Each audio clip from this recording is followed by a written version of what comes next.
کون یقین کرے گا کہ یہ ہمارے قائد اعظم کے نواسے ہیں؟ اسلم جناح بسوں میں دھکے کھاتے ہوئے پروٹوکول آفس پہنچے ہیں تاکہ سرکاری گاڑی میں بیٹھ کر اپنے نانا کے مزار جائیں اور فاتحے پڑھیں۔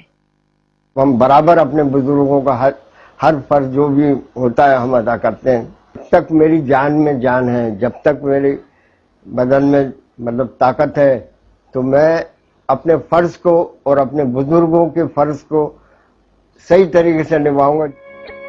اسلم جناح کے بلند عزائم اپنی جگہ، لیکن دوسری جانب زندگی کا دوسرا رخ ایسا ہے جس نے ان کی نیندیں اڑا دی ہیں، اور کیوں نہ اڑیں۔ گزشتہ 40 سال سے کرائے کے جس مکان میں سفید پوشی کا بھرم رکھا ہوا تھا، اب وہ چھت بھی اٹھنے والی ہے۔ مالک مکان نے گھر خالی کرنے کا نوٹس دے دیا ہے۔ میں اور اپنے بچوں کو لے کے، بیوی کو لے کے کہاں جاؤں گا میں اس حالت میں؟ ابھی تو فوری طور پہ تو کوئی مکان کا نہیں ہو رہا ہے، اور نہیں ہو۔ اگر آپ تو جانتے ہیں کہ اس وقت کرائے کی کیا پوزیشن ہے۔ یہ سوچ رکھا ہے کہ اگر مالک مکان کا نوٹس میرے ہاتھ میں آیا، اسی روز میں تالا لگا کے سیدھا مزار قائد پہ جا کے بیٹھ جاؤں گا۔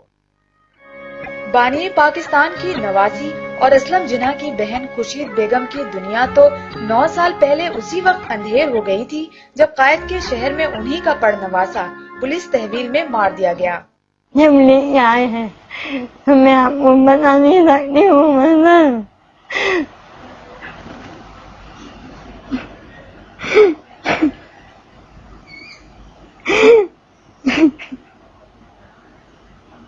دونوں آنکھیں کھلی ہوئی تھی، یہ آنکھوں میں رہتے مجھے دیکھ رہا تھا۔ میں کہتی ہوں کہ ہمیں دولت کی عزت نہیں، پورے پاکستان میں اگر مل جائے میرے بیٹے کا نعم البدل نہیں ہو سکتا۔ 3 سال پہلے ہی اسلم کو حکومت کی طرف سے وظیفہ مقرر کیا گیا ہے، لیکن وظیفے کا بڑا حصہ معذور بیٹی اور کینسر کی شکار بیوی کے علاج پر خرچ ہو جاتا ہے۔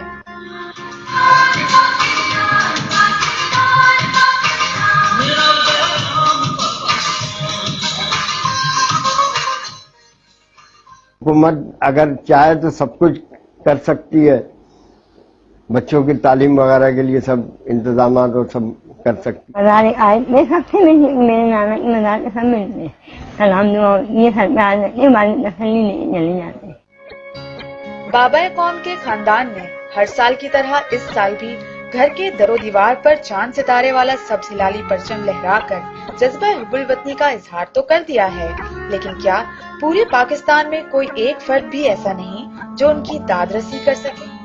یاسمین آج